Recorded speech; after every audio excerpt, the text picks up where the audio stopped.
Yo guys, what's up? It's WarSpirit and today I'm bringing you another Crysis 3 open beta gameplay. This time my gameplay style is quite a bit different from my previous two videos. My previous two videos were the Feline and the Marshal, where I was just pretty much rushing around on crash site on the map airport, just racking up the kills. This time we're playing Museum and again it's crash site, but this time we're using the FY71 assault scope for some long range style tactical sort of gameplay.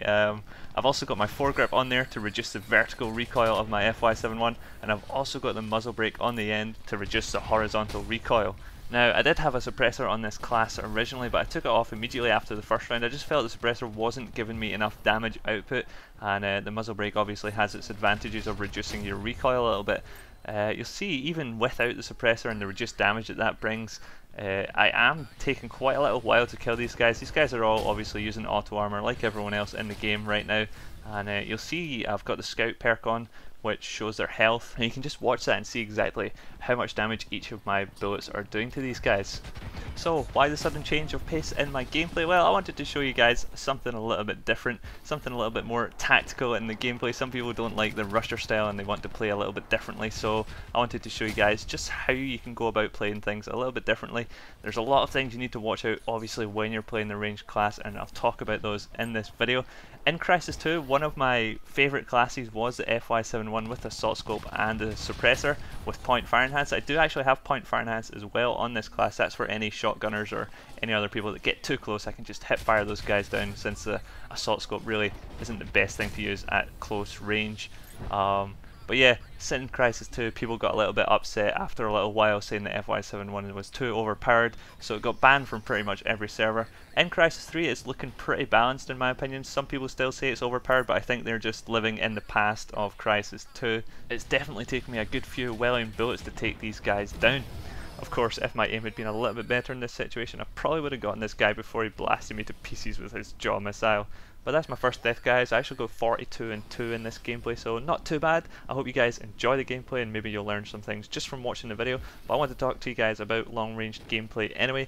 Obviously, everyone in Crysis 3 has unlimited sprints, so there's going to be some problems with people coming for you. Shotgunners are going to be basically the worst thing for you. You're going to need to watch out for shotgunners a lot right now in the open beta, especially when the Marshal is so OP as it is right now. Tagging is going to be incredibly useful for long range gameplay. That's going to let you know where your enemies are all the time, and if they get too close you can fall back and get ready to take them out. These guys here were coming up the stairs. Tagging stealth enemies is incredibly useful because they go down so much faster in stealth and you can see them very easily. They've got that nice red glow on their outline for you and teammates as well when they're tagged. Luckily for this crash site here, I did have a swarmer ready. I would not have wanted to jump down there with my FY71 assault scope. Probably would have gotten taken out pretty easily by these two guys, especially when one of them had an incinerator sitting underneath the stairs down there.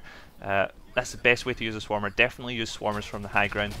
Aiming upwards with the swarmer if someone's above you, generally it does not work with the swarmer. You won't get the kill that way. Your bullets will probably fly off into the sky. It's the same with the alien weapons. You kind of want to be on high ground when using them, like the explosive alien weapons. Obviously the rifle and the shotgun styled alien weapons are okay to use on people that are at the same level as you and above you as well. You're going to see me get into a few sticky situations in this gameplay, so it's a good idea to keep an eye on the video just to see how I'm going to deal with these sort of things. There's actually one coming up right here. There's a Marshal user hunting me down right now, and 9 times out of 10 an assault scope is not going to win against a shotgun at close range.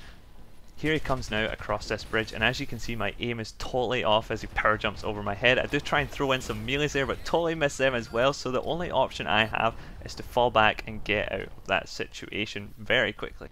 I do have the maneuverability suit module on this class. Actually, it's probably my favourite suit module out of all the suit modules in the open beta. I've been using it on pretty much all my classes. For this class setup here, it is perfect for long range players to run away from shotgunners. I've also got EMP grenades on this class. I find them to be incredibly useful, as I've said before, but obviously for this class I find them to be incredibly useful in a different sort of way. With my feline and shotgun classes, I would chuck an EMP grenade at the crash site before I jump down in there and clean it out.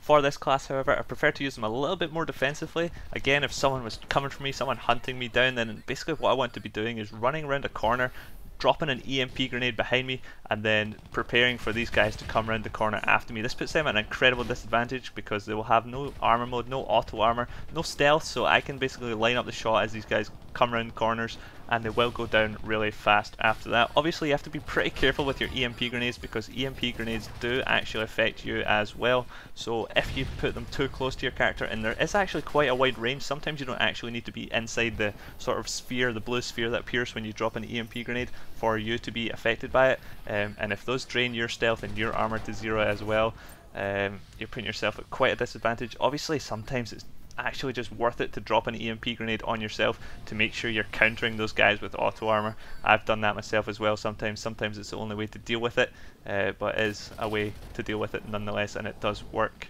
Again, you can see here I've got myself into another sticky situation out of FY71 ammo, pulling out a Nova. These guys are above me and around me. Luckily I had a swarmer ready to get this guy. I don't know where his buddy went, he sort of ran away. So yeah, swarmers are incredibly useful to have handy. Do not, as soon as you get a swarmer, pull it out. That is an incredibly bad idea. Swarmers really slow down your movement speed. They take a while to pull out as well, so if you're in a combat situation, you're going to want to find some cover before pulling out your swarmer. Otherwise it's probably going to get you killed. I guess a lot of people already have been killed this way, pulling out a swarmer. I know I have been killed pulling out a swarmer, but I'm getting used to it now as well.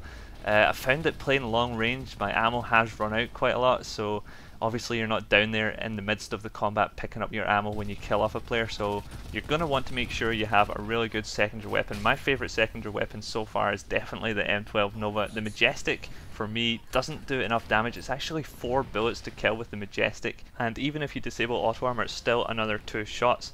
You can see here that I've got a max nanosuit, and I've spoken about this before, but max nanosuit actually replenishes all the ammo of all your weapons when you activate it. It doesn't matter if you have 0 bullets in your magazine, it will automatically refill that without having to reload, and that is awesome. You can just run into a combat situation with 0 bullets in your gun, activate your max suit, and then start spraying those guys down. That is really cool. Still, you're going to have to be prepared for switching up your gameplay style halfway through a match. You might just have to pick up another weapon on the ground, and it might be totally different from what you're using, so knowing each weapon and how they work is key for doing well in matches. Obviously in Crysis 3, once you find a little bit of cover or something, you can whap out that weapon customization menu and customize the weapons that you pick up to your own liking. Whap an assault scope on there if you're playing some long range gameplay, or something else, maybe a laser sight if you're running around hip firing.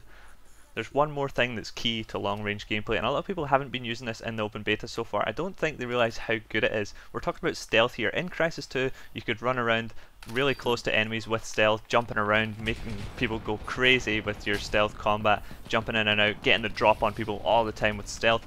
In Crysis 3 you do lose quite a bit of movement speed when you activate stealth mode, and a lot of people don't like it.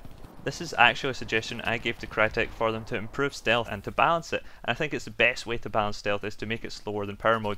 You shouldn't be sprinting as fast as you do in power mode when you're in stealth mode, as simple as that. This suits us very well though for our long range gameplay. We're not moving too much when we're playing long range, we are pretty stationary sometimes, and oh my god, epic stealth takedown!